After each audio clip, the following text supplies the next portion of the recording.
ഒരു സ്റ്റേജ് തരണം ചെയ്ത് വരും എന്ന് ഡോക്ടേഴ്സ് പോലും വിചാരിച്ചിട്ടില്ല. അച്ഛൻ്റെ റൂമിലുള്ള ഫോണ് ഡമ്മി ആയിരുന്നു, വെറുതെ കുത്തിയിട്ടായിരുന്നു, അത് ബെല്ലടിക്കില്ലായിരുന്നു. കാരണം അച്ഛൻ ഫോൺ എടുത്തു കഴിഞ്ഞാൽ അച്ഛൻ പടം കയറി കമ്മിറ്റ് ചെയ്യും. IV ശശി സാറ് ചെയ്തത് 14 സിനിമയാണ്.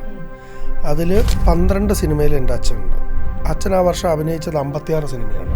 അപ്പം ആലോചിച്ചാൽ മതി എന്താണ് പരിപാടി എന്നുള്ളത്. അഭിനയിക്കുക, അതിൽ കുറഞ്ഞതൊന്നുമില്ലായിരുന്നു. ഒരു പാവ അമ്മയാണ്. അമ്മ ഭയങ്കര സാധുവാണ്. 7th സ്റ്റാൻഡേർഡ് പഠിക്കുമ്പം first monthly test, quarterly exam, second monthly test, half yearly, third monthly test, അതുവരെ പ്രോഗ്രസ് റിപ്പോർട്ട് ഞാൻ തന്നെയായിരുന്നു സൈൻ ചെയ്ത് കൊടുത്തുകൊണ്ടിരുന്നത്. അമ്മയെ ബുദ്ധിമുട്ടിച്ചിട്ടില്ല. അമ്മയെ അങ്ങനെ ഒരു ഇതിലേക്ക് എന്തിനാ വെറുതെ അമ്മക്ക് ഇങ്ങനെ റെഡ് ലൈൻ കണ്ടൊരു ട്രോമ കൊടുക്കുന്ന അമ്മയോട് സ്നേഹമുള്ളൊരു മകനായിരുന്നു. അത്ര പാവമായിരുന്നു. നമ്മളെ ഒരു പാർട്ട്ണറെ കാര്യം എടുക്കുമ്പോഴും നമ്മൾ അങ്ങോട്ടും ഇങ്ങോട്ടും വളരെ കൃത്യമായി അറിഞ്ഞ് എല്ലാ കാര്യങ്ങളും അറിഞ്ഞ് അതൊരു അറ്റം മുട്ടിക്കഴിഞ്ഞാൽ പിന്നെ എന്ത്? അതാണ് എൻ്റെ ചോദ്യം. So what keeps you moving forward? ആ പോയിന്റ് പാസ് ചെയ്യുന്നത് എങ്ങനെയാണ്? അതെങ്ങനെ മുന്നോട്ട് പോകണം? പിന്നെ ആ ഡ്രൈവിംഗ് ഫോഴ്സ് എന്താ?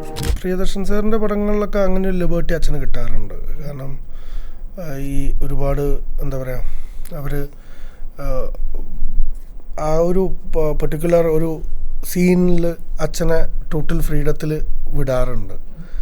കാരണം അച്ഛന് ഡയലോഗ്സ് ആഡ് ചെയ്യാൻ സമ്മതിക്കാറുണ്ട്. ഇപ്പം വെള്ളാനകളുടെ നാട് എന്ന് പറഞ്ഞ സിനിമയിൽ ഇവർ ഒരു കഥ പറഞ്ഞ് നടന്നു വരുന്നുണ്ട്.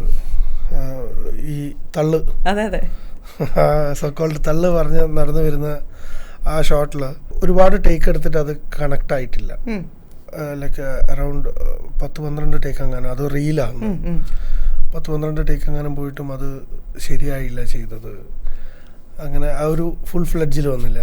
പിന്നെ ടോട്ടൽ ആയിട്ടും അങ്ങോട്ട് വിട്ടുകൊടുത്തിട്ട് പറഞ്ഞു, അപ്പോൾ ഈ എന്ന് ബിയിലേക്ക് എത്തുമ്പോൾ ആ ഫുൾ കണ്ടന്റ് പറഞ്ഞു കഴിഞ്ഞാൽ മതി.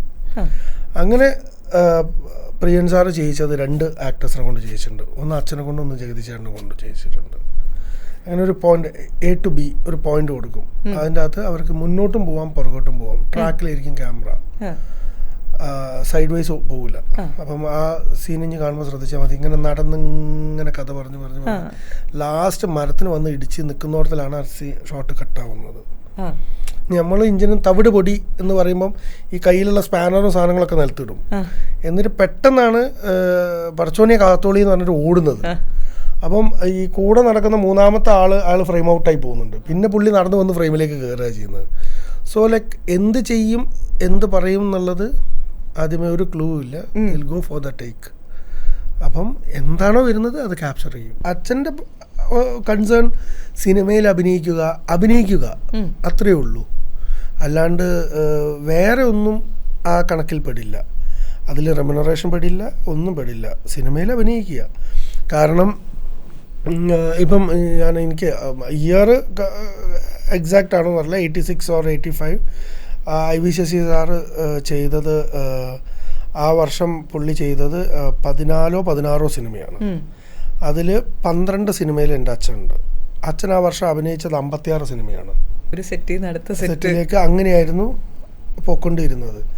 അപ്പം ആലോചിച്ചാൽ മതി എന്താണ് പരിപാടി എന്നുള്ളത്. അഭിനയിക്കുക, അതിൽ കുറഞ്ഞതൊന്നുമില്ലായിരുന്നു. കാരണം അച്ഛൻ്റെ അവസാന കാലഘട്ടം വരെ ലൈക്ക് സുന്ദരക്കിലാടിക്ക് പോയി കഴിഞ്ഞ് അവിടുന്ന് അച്ഛൻ ഫാസിൽ സാർ പ്രൊഡ്യൂസ് ചെയ്ത പടം, അവിടുന്ന് നേരെ അച്ഛൻ പോകുന്നത്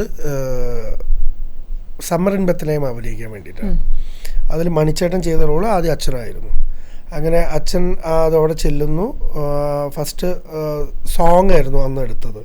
ആ സ്റ്റെപ്പ് ഇങ്ങനെ ഓടി കയറി വന്നു കഴിഞ്ഞപ്പോൾ ഭയങ്കരമായിട്ട് കിതപ്പ് ഫീൽ ചെയ്ത് അച്ഛൻ പറഞ്ഞു, ഞാൻ റൂമിൽ പോകണമെങ്കിൽ തീരെ വയ്യ എന്ന് പറഞ്ഞിട്ട് റൂമിലേക്ക് വന്ന് അത് കഴിഞ്ഞിട്ട് അച്ഛന് ശ്വാസം വലിക്കാൻ ഭയങ്കര ബുദ്ധിമുട്ടായി. അങ്ങനെ ഊട്ടിയിൽ നിന്ന് അച്ഛൻ ചെയ്യുന്നില്ല എന്ന് പറഞ്ഞ്, ആദ്യമായിട്ടൊരു സിനിമ ചെയ്യുന്നില്ല എന്ന് പറഞ്ഞ് ആരോഗ്യ പ്രശ്നം കൊണ്ട് തിരിച്ചു പോകുന്നു. വീട്ടിലെത്തി കുറച്ച് വേണ്ടാത്ത കടുംപിടുത്തങ്ങളൊക്കെ ഉണ്ട്. ഡോക്ടറെ അടുത്ത് പോകാൻ വിളിച്ചാൽ പറ്റില്ല. അത് കുറച്ച് വേഴ്സ് ആവണം എന്നാലേ വരുള്ളൂ. കാരണം അച്ഛൻ തന്നെ തീരെ വയ്യ എന്നുള്ളൊരു പോയിന്റ് എത്തുമ്പോഴേ വരുള്ളൂ. അങ്ങനത്തെ കുറേ കടുംപിടുത്തങ്ങളും വാശികളൊക്കെ ഉള്ള ആളാണ്. അങ്ങനെ ഡോക്ടറെ അടുത്ത് പോയി. പക്ഷേ അപ്പോഴത്തേക്ക് അത് കുറച്ച് സിവിയർ ആയിരുന്നു, ലൈക്ക് ന്യൂമോണിയ. അപ്പം പിന്നെ അച്ഛന് ഓൾറെഡി ലൈക്ക് അച്ഛന് 80s ഒരു അറ്റാക്കും വന്നതാണ്, 81 ആ സമയത്ത് ഒരു മാസീവ് അറ്റാക്കായിരുന്നു. അപ്പം അതിന് ശേഷം വേറെ ഷുഗർ പേഷ്യൻ്റ് ആയിരുന്നു, പക്ഷെ വേറെ ആരോഗ്യ പ്രശ്നങ്ങളൊന്നും ഇല്ലായിരുന്നു. അപ്പോൾ ആ സമയത്ത് പുള്ളി റിക്കവർ ചെയ്യാൻ കുറച്ച്, കാരണം ഒന്ന് ഈ ന്യൂമോണിയ കൂടിയും പിന്നെ ആ റിക്കവർ ചെയ്യാൻ കുറച്ച് ബുദ്ധിമുട്ടി. അപ്പം അതിൽ ആരോഗ്യം ഭയങ്കരമായിട്ട് നഷ്ടപ്പെട്ടു, ഹെൽത്ത് ഭയങ്കരമായിട്ട് നഷ്ടപ്പെട്ടു. ലൈക്ക് ആ ഒരു സ്റ്റേജ് തരണം ചെയ്ത് വരും എന്ന് ഡോക്ടേഴ്സ് പോലും വിചാരിച്ചിട്ടില്ല. കാരണം കിട്ടില്ല എന്ന് ഉറപ്പിച്ച പോയിന്റ് നിന്നാണ് ലൈക്ക് പുള്ളിയെ തിരിച്ച് കിട്ടിയത്. അപ്പം തിരിച്ച് കിട്ടി. അപ്പം പറഞ്ഞ് ഒരു കാരണവശാലും വീട് വിട്ട് പുറത്ത് പോകരുത്, പബ്ലിക്കിലെത്തരുത്, കാരണം വെച്ചാൽ ലങ് ഭയങ്കര വീക്കാണ്, അപ്പം ഭയങ്കരമായിട്ട് ഇതാകും, അപ്പം പൊടി അങ്ങനെയൊന്നും പറയരുത്, അങ്ങനെയൊക്കെ പറഞ്ഞ് അച്ഛനെ വീട്ടിൽ കൊണ്ടുവന്ന് ഇരുത്തിയിട്ട് ഫോണിൻ്റെ വോളിയം പോലും കുറച്ച് വെച്ചിട്ട്, അച്ഛൻ്റെ റൂമിലുള്ള ഫോണ് ഡമ്മി ആയിരുന്നു, വെറുതെ കുത്തിയിട്ടായിരുന്നു, അത് ബെല്ലടിക്കില്ലായിരുന്നു. കാരണം അച്ഛൻ ഫോൺ എടുത്തു കഴിഞ്ഞാൽ അച്ഛൻ പടം കയറി കമ്മിറ്റ് ചെയ്യും, പിന്നെ അച്ഛനെ വിടാനും പറ്റില്ല. അപ്പം പുറത്തുള്ളതും എന്നിട്ട് കോർഡ്ലെസ് അടുക്കളയിൽ വെക്കും, അത് മാത്രമേ അവിടുന്ന് ബെല്ലടിക്കുമ്പോൾ അമ്മ അല്ലെങ്കിൽ ആരെങ്കിലും കേൾക്കുള്ളൂ. മറ്റേത് വീടിൻ്റെ ഫ്രണ്ടിലുള്ള ഫോണൊക്കെ വോളിയം കുറച്ച് വെച്ചിട്ട് തന്നെ വെക്കാറ്. വീണ്ടും ചില വീട്ടുകാര്യങ്ങൾ ഡബ് ചെയ്യാൻ വേണ്ടിയിട്ട് അച്ഛൻ പ്രസാദിലാണെന്ന് തോന്നുമ്പോൾ ചെന്നൈയിലാണ് പോയത്. അപ്പോൾ അവിടെ ചെന്നപ്പം മേലെ പോകണം, അപ്പോൾ ലിഫ്റ്റില്ല. അപ്പം അപ്പോൾ അച്ഛൻ ഇങ്ങനെ നോക്കി പറഞ്ഞു, ലിഫ്റ്റ് ഇല്ല അല്ലേ എന്ന് ചോദിച്ചു. കാരണം ഇത് നടന്ന് കയറാൻ അച്ഛൻ കുറച്ച് കിതപ്പ് വരും. അപ്പം സത്യൻ സാറ് പറയും ഇല്ല എന്ന് പറഞ്ഞു. സത്യൻ സാർ അച്ഛനെ ഇങ്ങനെ എടുത്തിട്ട് പുള്ളി അങ്ങ് കയറി. അപ്പം സത്യൻ സാറ് പറയാം അന്ന് പപ്പുചേട്ടൻ തീരെ കനവുമില്ലായിരുന്നു, കാരണം ഭയങ്കര മെലിഞ്ഞിട്ട്. അവൻ ഞാനൊരു കൊച്ചിനെ എടുത്ത് പോകുന്നവർ എടുത്ത് മേലെ കൊണ്ടുപോയി, അവൻ അഹങ്കാരി എന്ന് വിളിച്ചിട്ട്. ഞാൻ കഴിഞ്ഞ ദിവസം ഞാൻ ഹൃദയപൂർവ്വത്തിൻ്റെ സെറ്റ് പോയായിരുന്നു. അപ്പോൾ അവിടുന്ന് സത്യൻ സാറ് പറഞ്ഞതാണ്, ഈ സിനിമ നേരത്തെ വളരെ ചെറുതായിരിക്കുമ്പോൾ തൊട്ട് കണ്ടു വളർന്ന ഒരാളാണ്. ഒരു സിനിമാ നടന് സ്റ്റാർഡം എന്ന് പറയുന്നത് അന്നില്ല എന്ന് പറയുന്നുണ്ടെങ്കിലും ആളുകൾ കൊടുക്കുന്നൊരു ബഹുമാനം, സ്നേഹം, ഇതെല്ലാം കണ്ടു വളർന്ന ഒരാളാണ്. പക്ഷെ താങ്കൾ നേരെ ആനിമേഷനിലേക്കാണ് പോകുന്നത്. നേരെ ആനിമേഷനിലേക്ക് ഒന്നല്ല പോയത്. ഞാൻ ഡിഗ്രി കഴിഞ്ഞ് ഞാൻ കഴിയുന്നതിന് മുന്നേ തന്നെ ഞാൻ ബാംഗ്ലൂർ എത്തിയിരുന്നു. ബാംഗ്ലൂർ എത്തിയത് അങ്ങനെ പ്രത്യേക ഒരു ലക്ഷ്യം വെച്ചിട്ടൊന്നും പോയതല്ല. അവിടെ ചെന്നു, നമ്മളെ കൂട്ടുകാരൊക്കെ ഉണ്ട് അവിടെ, അപ്പോൾ അവരെ കൂടെ നമ്മൾ താമസം. ആദ്യത്തെ ഒരു വർഷം പരിപാടിയൊന്നുമില്ല, നമ്മളിങ്ങനെ ജോലി പ്രത്യേകിച്ച് പരിപാടിയൊന്നുമില്ലല്ലോ. അങ്ങനെ ആനിമേഷനിലേക്ക് എത്തിപ്പെട്ട് നമ്മളങ്ങനെ പഠിക്കാം എന്ന് തീരുമാനിക്കുന്നു. നമ്മൾ ആനിമേഷൻ ചെയ്യുന്നു, പിന്നെ ചെറിയ ചെറിയ ജോലികളൊക്കെ ചെയ്യുന്നു. പിന്നെ ആദ്യം ജോലി കിട്ടിയത് ഒരു പാംപ്ലെറ്റ് ഉണ്ടാക്കുന്ന ഒരു ടേഫിൻ്റെ കമ്പനിയിൽ ഒരു മറ്റേ പാംപ്ലെറ്റ്സ് ഉണ്ടാക്കുന്ന പണിയായിരുന്നു ആദ്യം അതായിരുന്നു ആദ്യത്തെ ജോലി.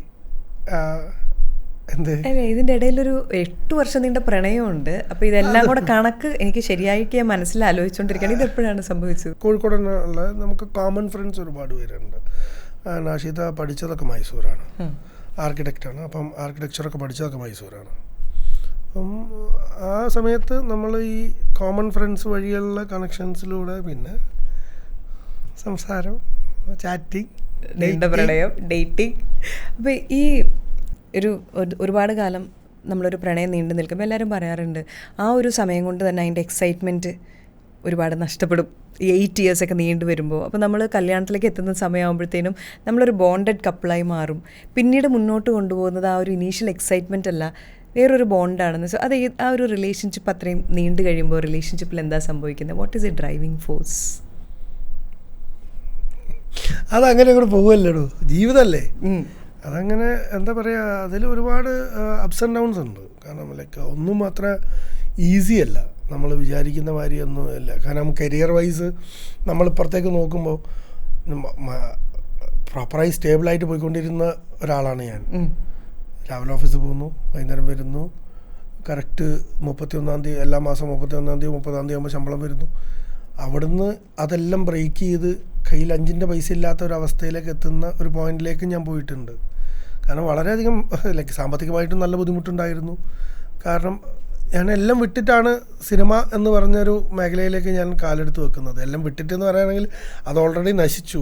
അപ്പോൾ ഇനി ഇതന്നെ ഉള്ളൂ, ഇതിലേക്കെങ്കിലും പിടിച്ചിട്ടില്ലെങ്കിൽ കൈവന്ന് പോകുമെന്ന് മനസ്സിലായി. സോ ലൈക്ക് അങ്ങനെ ഒരു സിനിമ മേഖലയിലേക്ക് കടന്ന് ഇനി അതും ഇല്ല ഇതും ഇല്ല എന്നുള്ള അവസ്ഥയാവരുത് എന്നുള്ളതിനെ കൊണ്ട് ഒരു സാധനം മുറുക്കെ പിടിച്ച് കഷ്ടപ്പെട്ട് പണിയെടുത്ത് കയറിയതാണ്. Cinema is very tough.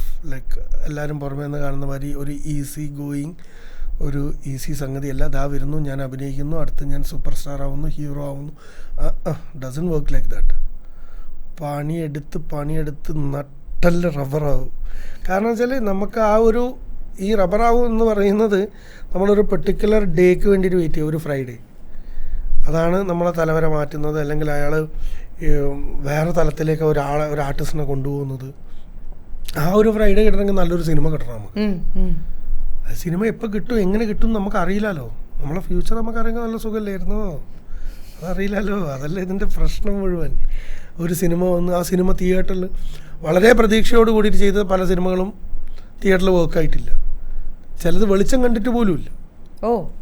നമുക്കത് പ്രെഡിക്റ്റ് ചെയ്യാൻ പറ്റില്ലല്ലോ. നാളെ എന്താണെന്നുള്ളത് പ്രെഡിക്റ്റ് ചെയ്യാൻ പറ്റില്ല. പക്ഷേ like we are hoping for the best.